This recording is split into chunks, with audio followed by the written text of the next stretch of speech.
আমরা যে এঁদুরটা ধরেছিলাম এই এঁদুরটা কিন্তু আমরা ছেড়ে দিলাম, দেখতেই পাচ্ছ এই এঁদুরটা।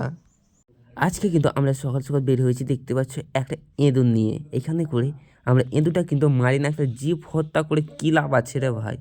এটা তার জন্য বলছি এই দূরে করে একটা জায়গাতে করে ছেড়ে আসবে, যে জায়গাটা কেউ না ক্ষতি হয়, তার জন্য ফাটাফাট করে নিলাম। তো একে তো মেরে টেরে লাভ নাই, আমরাও মানুষ ওরাও মানুষ, তার জন্য ফাটাফাট করে চলে যাচ্ছি। দেখতে পাচ্ছ আমরা কিন্তু জায়গাটাতে চলেছি, অনেকটা কিন্তু লাফালাফি করছে। তো তোমরা যদি এই ভিডিওটা দেখতে ভালো থাকে লাইক সাবস্ক্রাইব করবেন, অনেকটা মজা লাগবে তোমরাকে। এখন দেখতে পাচ্ছ একটা ইঁদুরকে আমরা ছাড়ার জন্য কত দূরে এসেছি, একটা অনেক সুন্দর জায়গাতে, একটা পুকুরের পাশে। এই পুকুরটাতে জল টল কিছু নাই, তার জন্য চলে এসেছি। কিন্তু এঁদুরটা কিন্তু ভয়ে বার হচ্ছে না আমাদের দলে, কিন্তু কখন যে বার হবে এটা কিন্তু বোঝা যায় না। সব কিছু নিয়ে খোঁজাখুঁজি করছি, তাও বার হচ্ছে না। আমরা বলছি তোকে তো মারবো না, তোকে তো ছেড়ে দেবো, তাও আসছে না বাইরে। এখানে করে দেখতে পাচ্ছ একটা কাঠি নিয়ে করছে, তাও বেরোচ্ছে না। ওপরে করে ঘোরাঘুরি করছে, অনেকটা গাছ লাগছে।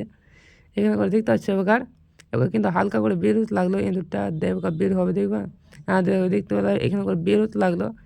দেখতে পাচ্ছ আমাদের ডরে কিন্তু যাচ্ছে না।